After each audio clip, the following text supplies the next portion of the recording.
చెప్తున్నారు మీరు చెప్పండి. సార్ ఆన్గోయింగ్ సిచ్యువేషన్స్ కొన్ని జరుగుతూ ఉన్నాయి. ఇంతకుముందు టికెట్ల రేట్లు పెంపు విషయంలో మీరు అందరూ కలిసి వైఎస్ఆర్సీపీ ప్రభుత్వాన్ని కలవడం కూడా జరిగింది. సో దాని మీద ఇప్పుడు ఒక కొంత సిచ్యువేషన్ అయితే ఉంది. సో మీరు కూడా అక్కడికి వెళ్ళిన వ్యక్తిగా మీ తాలూకా స్పందన ఏంటి ఈ విషయం మీద టోటల్గా? ఫస్ట్ ఆఫ్ ఆల్ మన ఆంధ్రప్రదేశ్ ప్రభుత్వ అసెంబ్లీలో కొద్దిమంది పెద్దలు చేసిన కామెంట్స్పై మెగాస్టార్ చిరంజీవి గారు స్పందించిన విధానం ఏమైతుందో అది సత్యం, 100% సత్యం, 100% సత్యం.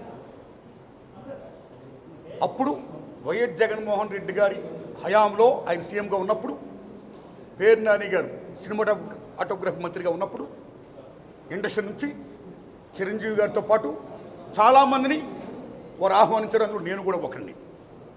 చిరంజీవి గారు మాట్లాడుతూ నానుమూర్తి కూడా వచ్చాడు మాతో అన్నారు. కాబట్టి చాలామంది మీలాంటి మిత్రులు నన్ను ఈవేళ అక్కడ ఏం జరిగిందని అడుగుతున్నారు. కాబట్టి చెప్పాల్సిన బాధ్యత నాపై ఉంది కాబట్టి నేను చెప్తున్నా, సత్యం చెప్తున్నాను మీకు. జగన్మోహన్ రెడ్డి గారి గవర్నమెంటు మా సినిమా కళాకారుని కానీ చిరంజీవి గారిని కానీ ఎవరిని కూడా అవమానించలేదు, చాలా గౌరవించారు. సత్యం. ఎందుకంటే కోవిడ్ కష్టకాలంలో సినిమా రంగం ఏమైపోద్ది అని భయోందనతో ఉన్న దశలో పరిశ్రమ పెద్దలందరూ కలిసి చిరంజీవి గారిని కలిశారు. పరిశ్రమ పెద్దగా ఆయన భావించి, ఆయన గౌరవించి నన్ను ఆహ్వానించారు. చిరంజీవి గారు స్వయంగా నాకు ఫోన్ చేశారు కూడా. అదేం సంస్కారం. అప్పుడు నేను ఢిల్లీలో ఉన్నా. నారాయణమూర్తి ఇండస్ట్రియల్ క్లిష్ట పరిస్థితిలో ఉంది. భారీ చిత్రాలతో పాటు సగటు సినిమా తీసిన ఇలాంటి వాడు అందరూ కూడా రావాలి, మీ ఒపీనియన్స్ చెప్పాలి, మనందరం ప్రభుత్వాన్ని కలవాలి, ప్రభుత్వం నుంచి మనకి ఏ సహాయ శాఖలు వస్తాయో మనం స్వీకరించాలి, మనం విన్నవించాలి అని చిరంజీవి గారు చెప్పడం, అందరూ మీట్ అవ్వడం చిరంజీవి గారి ఇంట్లోనే ఇది జరిగింది. అప్పుడు అనేక మంది వారి యొక్క అభిప్రాయం చెప్పారు. ఆయన్ని తీసుకొని మన సీఎం గారికి వెళ్తూ నేను చెప్పారు.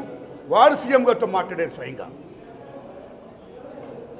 అలాగే నేను కూడా పేరు నాని గారిని వెళ్ళి విజ్ఞప్తి చేసే పందరిలో అలా చాలామంది విజ్ఞప్తి చేశారు. ముఖ్యంగా చిరంజీవి గారు తీసుకున్న రోలు salute, whole hearted I'm telling. పరిశ్రమ పెద్దగా వాట్ ది బెస్ట్ రోల్ ఈ ప్లేడ్ దట్ డే.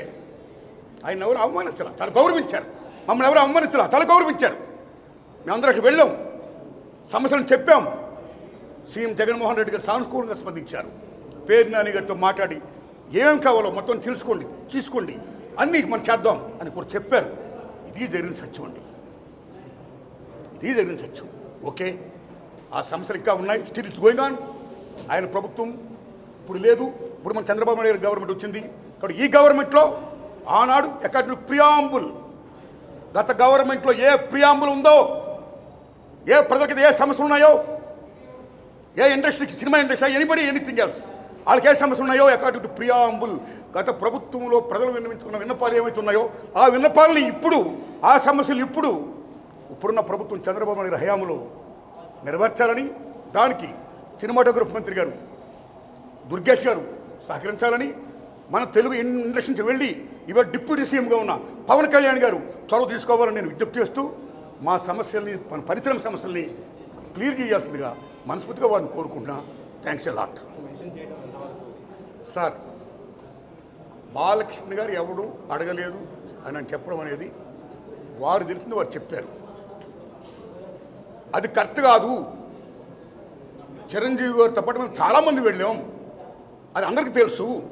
కాబట్టి ఆనాడు ఏమైతే అక్కడ సీఎం గారితో మాట్లాడుకున్నామో, ఏం చర్చలు జరిగాయో అవన్నీ కూడా మీకు media is the most powerful media, right?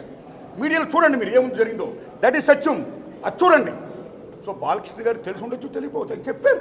So నేను బాలకృష్ణ గారి గురించి మాట్లాడదలుచుకోవాలా.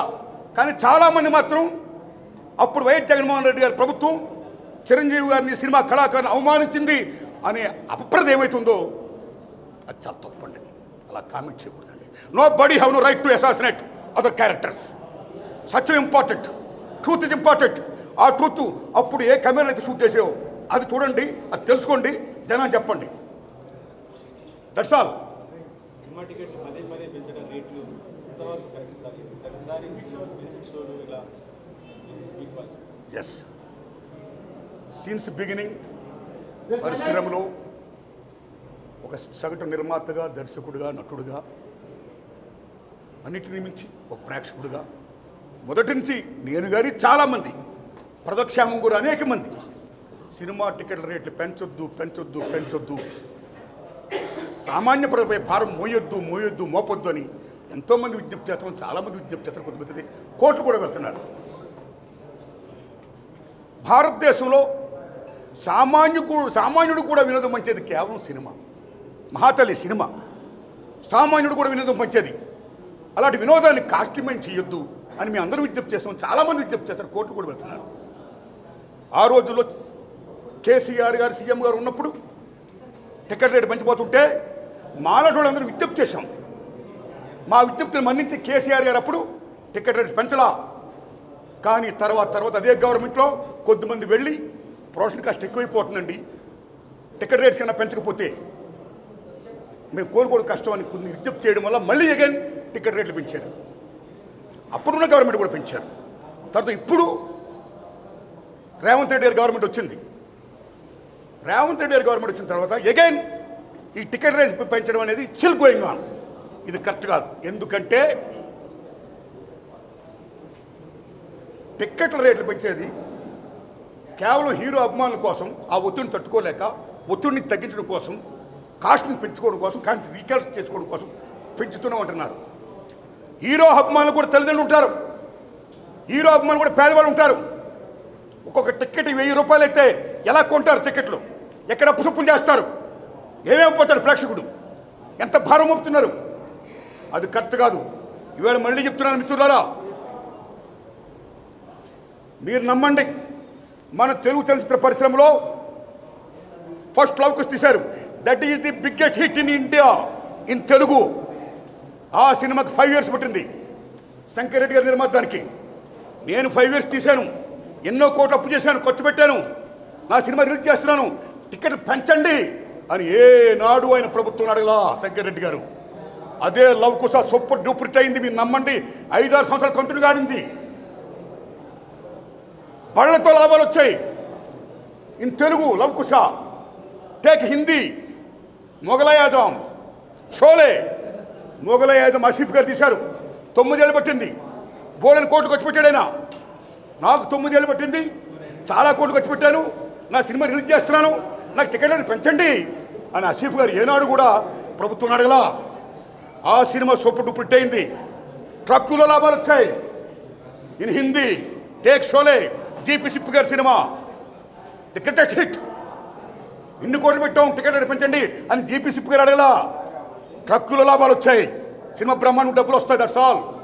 You come to English, there is Ben Hur, there is 10 commandments. Cecil B DeMille చేసిన 10 commandments కానీ, బెనహార్లు కానీ, టాటా నెక్స్ట్ హీరో బోలెని కోట్లు ఖర్చుపోయి. కానీ ఏనాడు ఆ నిర్మాతలు మాకు ఇన్ని కోట్లు ఖర్చుపోయి, మాకు డబ్బులు పెంచండి, టికెట్ రేట్ పెంచండి అని ప్రభుత్వం అడగలా. ఆ సినిమాని ప్రేక్షకులు